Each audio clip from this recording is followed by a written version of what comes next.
오늘 본문 신명기 23장은 성회, 즉 하나님 앞에 예배드리는 거룩한 모임에 참여할 수 없는 기준으로 시작되고 있습니다.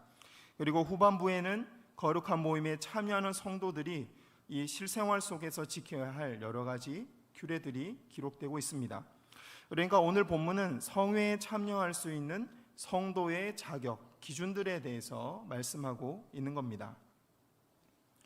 1절에서 6절은 하나님께 예배하는 성회, 즉 교회에 들어올 수 없는 기준에 대해서 말씀하고 있습니다.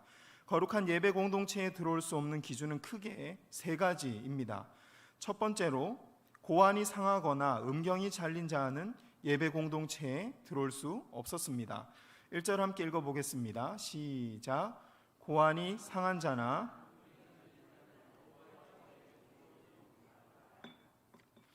아니 하나님은 공평하고 사랑이 많은 분이라면서 이 생식기에 장애를 입었다고 예배에 참석하지 못하게 하시다니 너무한 거 아닌가라고 생각하실지도 모르겠습니다. 그런데 원어로 보면 여기에 나오는 장애인들은 선천적으로 태어날 때부터 장애인이 아닙니다. 고환이 상했다라는 부분은 의도적으로 고환을 눌러서 터뜨렸다라는, 원어로 보면 그렇게 되어 있습니다.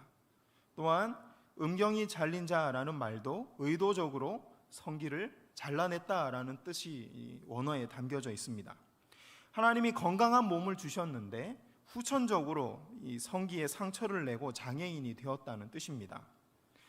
이 주변 나라들의 역사서를 살펴보면 실제로 이시타르라는 여신을 섬기는 환관, 즉 내시가 되기 위해서 스스로 거세를 하는 사람들이 있었습니다.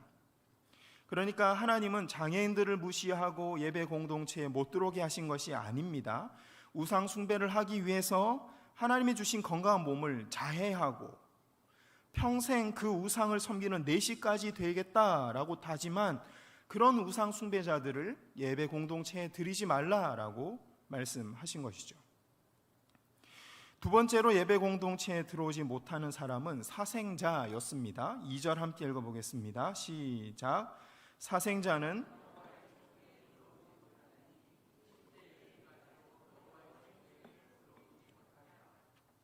마찬가지로 사생자들은 삶을 책임져주는 아버지 어머니가 없이 태어난 것도 서러운데 그들을 예배 공동체에도 들이지 말라고 하시다니 하나님이 너무하신 거 아닌가? 라고 생각할 수도 있습니다.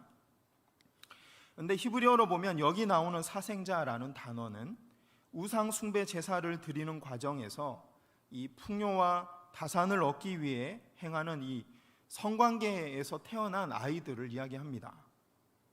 우상 숭배 제사를 위한 성관계에서 태어난 아이들은 누가 엄마인지 누가 아빠인지 모르겠죠. 그리고 우상 숭배 문화 속에서 자라날 수밖에 없었을 것입니다. 뼛속 깊이 우상 숭배에 물들어 있는 사람으로 자라게 되는 것이죠.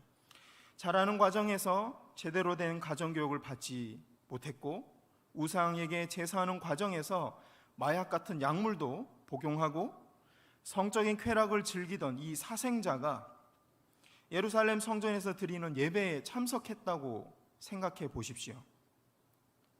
거룩하고 엄숙한 예배가 얼마나 지루하고 재미없게 느껴졌을까요? 자연히 성도들에게 저기 우상 숭배하는 데 가면 이것보다 100배는 더 재밌고 즐겁다고 유혹했을 것입니다. 혹시라도 그 유혹에 넘어가서 우상 숭배 제사가 주는 쾌락을 맛본 성도가 있다면 쉽게 헤어나올 수 없었겠죠. 이스라엘의 구약 역사가 이런 내용의 반복이라는 것을 우리가 잘 알고 있습니다. 그래서 하나님은 사생자들이 성회에 들어오는 것을 막으신 것입니다. 성도들을 보호하고 이스라엘 예배 공동체의 거룩성을 유지하기 위해서 이 우상 숭배하는 사생자들이 예배 공동체에 들어오지 못하도록 하셨던 것입니다. 세 번째로 예배 공동체에 들어오지 못하게 한 사람들은 암몬과 모압 족속이었습니다. 3절에서 6절까지 말씀에 기록되고 있습니다. 2절 말씀에 의하면 사생자는 10대 이후에는 성회에 들어올 수 있다라고 하셨습니다. 그런데 피를 나눈 형제 나라였던 암몬과 모압은 영원히 하나님의 성회에 들어올 수 없다라고 말씀하셨습니다. 또 6절에서는 이스라엘 백성들을 향해서 네 평생에 그들의 평안함과 형통함을 구하지 말지니라, 영원히 구하지 말지니라 라고 말씀하셨습니다. 하나님은 암몬과 모압을 왜 이렇게까지 싫어하셨을까요? 두 가지인데요. 앞서 말했다시피 첫 번째 이유는 혈통적으로 사생아였기 때문입니다. 사생자는 법률적으로 부부가 아닌 남녀 사이에서 태어난 아이라는 뜻입니다. 부부가 아닌 관계에서 태어난 아이는 전부 다 사생아인 거죠. 그런데 창세기 19장 36절에서 38절을 보면 암몬과 모압이 혈통적으로 이 사생아로 태어났다는 것을 우리가 확인할 수 있습니다. 제가 읽어드리겠습니다. 롯의 두 딸이 아버지로 말미암아 임신하고 큰 딸은 아들을 낳아 이름을 모압이라 하였으니 오늘날 모압의 조상이요, 작은 딸도 아들을 낳아 이름을 베남미라 하였으니 오늘날 암몬 자손의 조상이었더라. 이게 어떤 장면이냐면 소돔과 고모라가 멸망할 때 아브라함의 기도로 롯과 그의 가족들은 목숨을 구할 수 있었습니다. 그 장면입니다. 그런데 산으로 도망가는 길에 롯의 아내가 뒤로 돌아보다가 소금 기둥이 되고 말았죠. 롯은 그동안 소돔과 고모라에서 누려오던 문화 생활과 사회적 지위와 이방 문화들이 주는 쾌락, 그리고 모든 재산을 잃었습니다. 친인척과 심지어 동고동락해왔던 사랑하는 아내까지 한순간에 잃어버렸습니다. 산으로 도망간 롯은 너무 낙심한 나머지 술에 취해서 하루하루를 보내게 됩니다. 심리학자들은 롯이 심한 우울증에 빠질 수밖에 없었을 것이고 술로 이것을 극복하려 했을 것이라고 해석합니다. 문제는 롯이 날마다 술에 취해서 잠이 들었을 때 롯의 두 딸이, 그러니까 아버지랑 번갈아가며 잠자리를 했다는 데 있습니다. 성경은 가족끼리 잠자리를 하고 자녀를 낳는 근친상간이 죄라고 분명히 말씀하고 있기 때문입니다. 또 두 딸이 번갈아가며 잠자리를 해도 모를 정도로 롯이 심하게 술에 취해서 날마다 잠이 들었다는 반증인 것이죠. 이것도 문제입니다. 이런 근친상관, 이런 과정을 통해서 태어난 두 아들의 이름이 바로 암몬과 모압이었습니다. 이 두 아들은 신명기 23장 2절 말씀처럼 혈통적으로 사생자로 태어났던 것입니다. 그래서 하나님 앞에 예배드리는 거룩한 공동체에 들어올 수가 없었습니다. 암몬과 모압이 이스라엘 성회에 참여할 수 없었던 두 번째 이유는 암몬과 모압이 은혜를 저주로 갚는 영적 사생아였기 때문입니다. 앞서 살펴봤던 창세기 말씀에 의하면 롯의 가족들은 아브라함의 가족들과 피를 나눈 친인척 관계에 있었습니다. 또 부모를 일찍 잃었던 롯에게 있어서 아브라함은 이 가족 관계 안에서 보면 삼촌이었습니다. 삼촌. 롯이 부모를 빨리 일찍 여인 상태에서 아브라함이 롯을 데려다가 키웠어요. 삼촌이자 아버지 역할을 했던 것이죠. 롯은 어려서부터 아브라함에게 신앙을 배웠고 광야에서 물을 얻는 법과 양을 먹일 풀을 찾는 방법, 하인들을 다루는 방법, 상인들과 거래를 하는 방법, 삶의 모든 것을 아브라함에게 배웠습니다. 이후로는 롯이 장성하자 큰 부자로 독립해 나갈 수 있도록 아브라함은 배려해 주기까지 했습니다. 한마디로 롯은 아브라함에게 큰 은혜를 입고 살았던 것이죠. 그런데 오늘 본문 4절 말씀을 보면 아브라함의 후손인 이스라엘 백성들이 출애굽해서 나올 때 롯의 후손인 암몬과 모압이 이방 제사장인 발람에게 뇌물을 주고 뭘 하라고 시켰다고요? 저주하라고 시켰다고 말씀하고 있습니다. 이게 왜 여기 있을까요? 그래서 니네는 성회에 들 수 없다고 이유로 하나님이 써놓으신 겁니다. 롯의 후손인 암몬과 모압 입장에서는 아브라함에게 입었던 은혜를 갚을 절호의 찬스가 왔었는데 날려버린 거죠. 40년 동안 광야에서 덥고 춥고 배고픈 시간을 보냈던 이스라엘 백성들에게 물 한 모금과 따뜻한 떡 한 조각만 주더라도 너무나 큰 선물로 여겨질 수 있는 상황이었습니다. 그런데 암몬과 모압은 은혜를 갚기는커녕 오히려 저주했다고 되어 있죠. 벼랑 끝에 서 있는 형제의 등을 밀어버린 겁니다. 예수님은 이웃을 사랑하고 형제를 사랑할 때 우리가 천국에 들어갈 수 있다라고 마가복음 12장 29절에서 31절에 말씀하셨습니다. 이 말씀에 따르면 암몬과 모압은 천국에 들어갈 수가 없습니다. 성회에, 성도의 그룹에, 교회 공동체에 참여할 수가 없는 겁니다. 이웃을 사랑하기는커녕 형제도 사랑하지 않았고, 하나님을 사랑하기는커녕 하나님을 무시하고 하나님의 백성을 저주하기까지 했기 때문입니다. 게다가 이스라엘 백성들은 40년 광야 생활로 지쳐서 그냥 지나가려고 했을 뿐입니다. 그런데도 암몬과 모압은 이스라엘에게 은혜를 원수로 갚으려고 했습니다. 암몬과 모압은 혈통적으로 사생아였을 뿐만 아니라 영적으로 사생아였던 것이죠.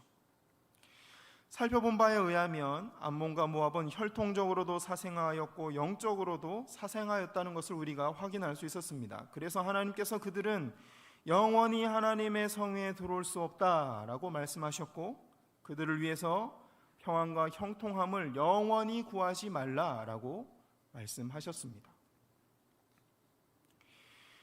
지금까지 하나님께 예배하는 거룩한 공동체, 즉 성회에 들어올 수 없는 기준에 대해서 말씀하셨다면, 이제 성회에 들어올 수 있는 두 가지 기준에 대해서 말씀하십니다. 7절 8절 말씀 함께 읽어보겠습니다. 시작. 너는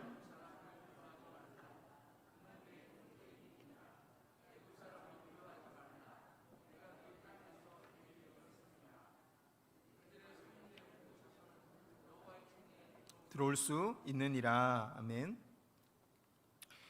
하나님은 우선 에돔을 성회에 들어올 수 있는 나라라고 말씀하십니다. 에돔처럼 하면 하나님의 성회에 들어올 수 있다는 뜻이겠죠. 에돔은 야곱의 형 에서의 후손들입니다. 에서의 후손. 언뜻 생각하기에 에서는 이방 여인과 결혼을 하고 하나님께서 주신 장자의 권리를 하찮게 여기는 이 근심스러운 아들이었습니다. 또 동생 야곱에게 있어서는 목숨을 위협하는 이 포악한 존재로 기억됩니다.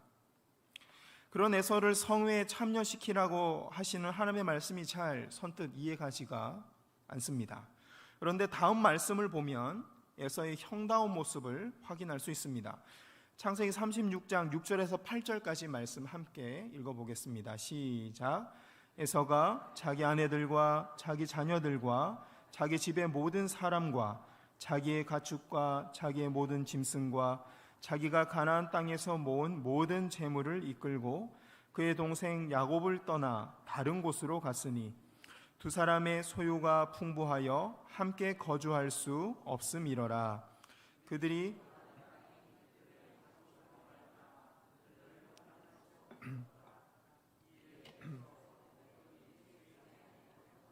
아멘. 야복 강가에서 에서와 야곱은 화해를 했습니다. 하지만 야곱은 여전히 형 에서를 믿지 못하고 두려워했습니다. 그래서 화해를 한 후에도 형 에서와 이 야곱은 동행하지 않았습니다. 잘 읽어보시면 화해를 한 후에도 야곱은 이런저런 핑계를 대서 형 에서만 먼저 보냅니다. 그리고 자기는 뒤따라가는 척 하다가 딴 길로 셉니다. 못 믿어서 그런 거죠. 자신이 아버지와 형을 속이고 축복받은 일 때문에 죽임당할지도 모른다는 두려움이 여전히 남아 있었던 것입니다. 이제 시간이 흘러 에서와 야곱이 모두 부자가 되었습니다. 가솔들과 가축들이 너무 많아져서 더 이상 한 곳에 머물 수가 없게 된 것이죠. 방금 읽은 말씀입니다. 이런 상황에서 당연히 아랫사람인 동생 야곱이 다른 곳으로 떠나야 했습니다. 오랫동안 두 집안의 가축과 사람들이 살던 장소라면 분명히 넓고 목초지도 가깝고 물도 풍부하고 교통도 좋은 곳이었을 것입니다. 그러니 아랫사람이 윗사람에게 좋은 자리를 양보하고 떠나는 것이 보통일 겁니다. 그런데 형 에서는 동생 야곱에게 그 좋은 장소를 넘겨주고 가나안 땅 변두리 세일 지역으로 옮겨갑니다. 이 얼마나 형다운 모습입니까? 이 얼마나 대인배다운 모습입니까? 이런 선택 속에는 한때 동생 야곱을 위협하고 죽이려 했던 자신의 행동에 대한 이 미안한 마음이 담겨 있었을 것입니다. 또 아버지와 자신을 속이고 축복을 받은 야곱의 죄를 완전히 용서한다, 이제 두려워하지 말아라 라는 뜻도 그 속에 담겨 있을 것입니다. 이런 모습은 앞서 살펴봤던 암몬과 모압의 모습과 아주 대조적입니다. 에서는 이제 하나님의 백성답게 원수 같은 동생을 용서하고 배려하는 성숙한 모습을 보여주고 있습니다. 그래서 하나님은 에서의 후손 에돔이 하나님의 성회에 참여하는 것을 허락하셨던 것입니다. 그런데 여기가 끝이 아닙니다. 그러나 시간이 많이 흘러서 소선지서 오바댜에 가서는 하나님께서 에돔을 영원히 멸절시키겠다고 말씀하십니다. 그 이유는 암몬과 모압처럼 형제의 나라 이스라엘을 저주하고 약탈했기 때문입니다. 이스라엘이 전쟁으로 어려움을 당했을 때 형제로서 도와주지는 못할 망정 그 틈을 타서 이스라엘을 약탈했던 나라가 바로 에돔이었기 때문입니다. 여기서 우리는 형제에게 무자비하고 저주하는 자는 하나님의 성에 들어갈 수 없다는 것을 다시 한번 확인하게 됩니다. 오늘 본문 신명기 23장 7절에서 하나님의 성에 들어올 수 있는 기준으로 제시된 두 번째 나라는 애굽입니다. 이들은 혈통적으로 이스라엘과 전혀 상관이 없는 이방인들이었습니다. 즉 유대인들 생각에 구원과 전혀 상관없는 사람들이었습니다. 게다가 이스라엘을 430년 동안이나 노예로 부려먹고 애굽에 10가지 재앙이 내릴 때도 끝까지 반항했던 애굽이 어떻게 하나님의 성에 들어갈 수 있는지 잘 이해가 안 됩니다. 그런데 잘 생각해 보시기 바랍니다. 애굽과 주변 나라에 7년 동안 큰 흉년이 들어서 양식이 없을 때 누가 야곱의 가족을 먹여 살렸습니까? 애굽이었습니다. 요셉이 애굽 총리로 있을 때 70명이나 되는 야곱의 가족들이 애굽 고센 땅에 정착하고 목축업을 시작함으로써 목숨을 부지할 수 있었습니다. 그걸 배려하고 허락한 나라가 바로 애굽이었던 것이죠. 그 후 430년 동안 애굽의 핍박과 함께 보호 속에서 야곱의 가족 70명은 200만 명이 넘는 이스라엘 민족으로 성장할 수 있었습니다. 이스라엘에게 있어서 애굽 나라는 아기가 자라는 그 인큐베이터와 같은 역할을 해주었던 것이죠. 그래서 하나님은 애굽이 이방인이었음에도 불구하고 성회에 참여할 수 있도록 허락하신 겁니다. 애굽이 혈통을 넘어서 영적인 이스라엘 백성이 될 수 있도록 허락하신 것이죠. 이제 은혜를 입었던 이스라엘 백성들에게 너희가 이제는 애굽에게 하나님을 만나는 통로가 되고 영적인 인큐베이터 역할을 해주라라고 말씀하고 계신 것입니다. 이것은 신약에 가서 복음이 우리 이방인들에게까지 전해지고 적용될 것을 미리 보여주고 있다고 할 수 있습니다. 오늘 말씀은 하나님 앞에 예배드리는 공동체, 즉 성회에 들어갈 수 없는 기준에 대한 내용이었습니다. 먼저 우상 숭배를 위해 성기를 상하게 한 사람과 우상 숭배 제사 가운데 성관계를 통해서 태어난 사생자는 성회에 들어올 수 없었습니다. 그 예로 은혜를 저주로 갚았던 암몬과 모압이 제시됐습니다. 이어지는 내용에서는 성회에 들어갈 수 있는 나라들이 제시됐는데 생각지도 못한 에돔과 애굽이었습니다. 에돔은 동생 야곱의 죄를 용서하고 배려하는 모습을 보여줬기 때문이었고, 이방인이었던 애굽은 어려움을 당한 이웃을 배려하고 돕는 모습을 보여줬기 때문이었습니다. 신명기 23장 이하 내용에서는 성회에 참여하고 하나님의 백성이 된 사람들이 일상생활 속에서 지켜야 할 여러 율법들이 기록되어 있습니다. 그 내용은 하나같이 하나님 앞에서 거룩하고 이웃을 사랑하라라는 내용입니다. 이러한 삶이 하나님의 성회에 참여하고 있는 하나님의 백성이라는 증거가 되기 때문입니다. 거룩한 삶, 사랑을 베푸는 삶이 바로 성회에 참여할 수 있는 기준이 되는 것입니다. 거룩한 삶과 사랑을 베푸는 삶이 바로 성도의 자격을 말해주는 것이죠. 우리가 가진 눈에 보이지 않는 믿음이 눈에 보이는 거룩한 삶, 이웃 사랑의 삶으로 나타날 때 성도의 자격을 눈으로 확인하게 되는 것입니다. 성도의 자격을 눈으로 확인할 수 있는 그런 삶을 살아야 하는 이유는 그런 선한 행위가 우리의 구원을 이룰 수 있기 때문이 아닙니다. 다른 사람들에게 나의 믿음을 확인시키기 위한 것도 아닙니다. 바로 나 자신에게 나의 믿음과 내 신앙 수준을 확인시킴으로써 구원의 확신을 가지기 위함인 것입니다. 나 자신에게 하나님의 백성이라는 자부심을 심어주기 위함인 것입니다.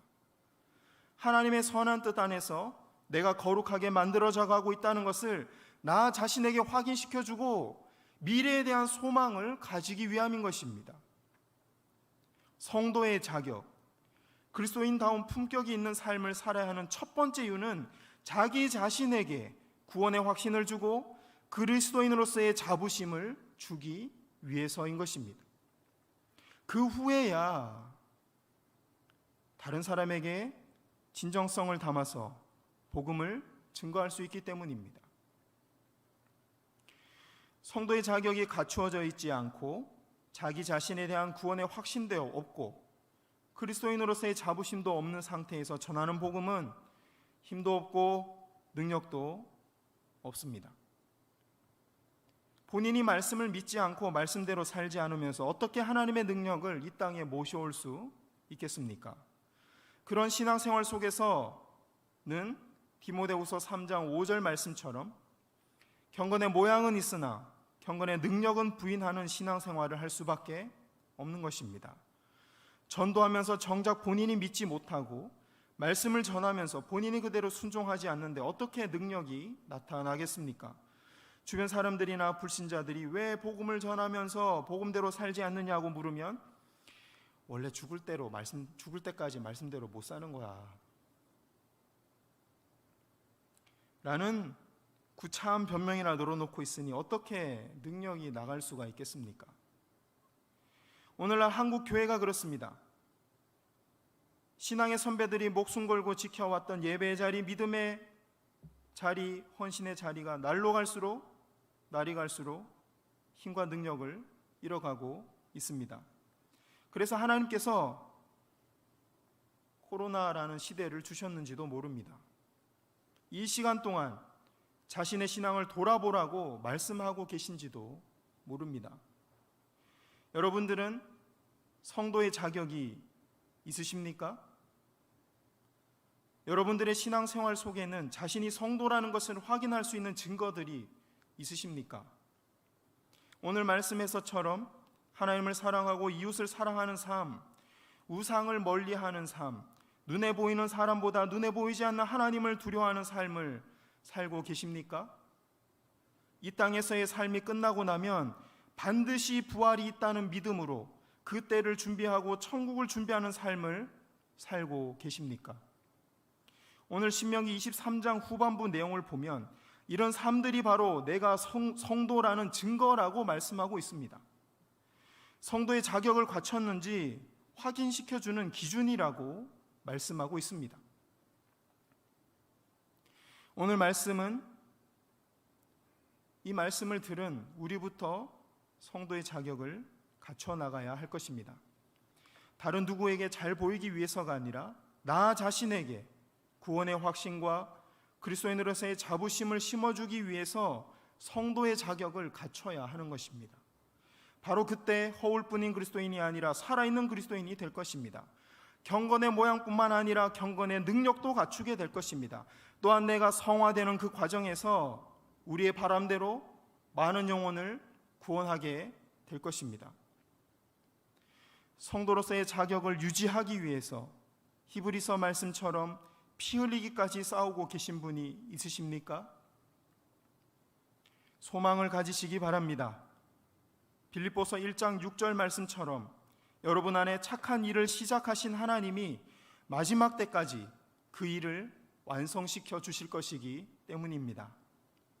혹시라도 성도로서의 자격을 갖추려고 애쓰다가 지쳐서 포기하거나 넘어져 있는 분이 계십니까?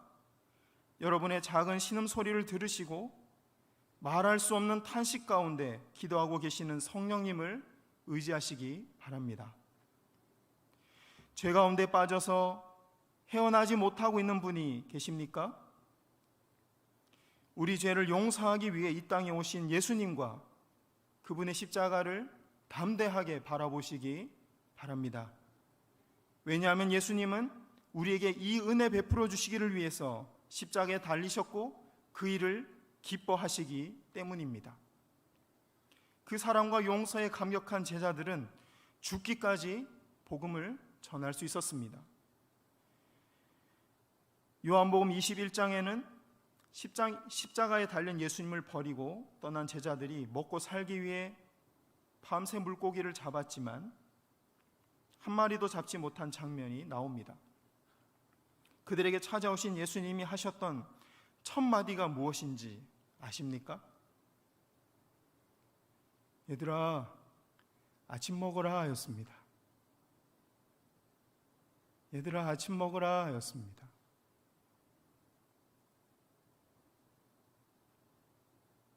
이게 무슨 뜻이겠습니까?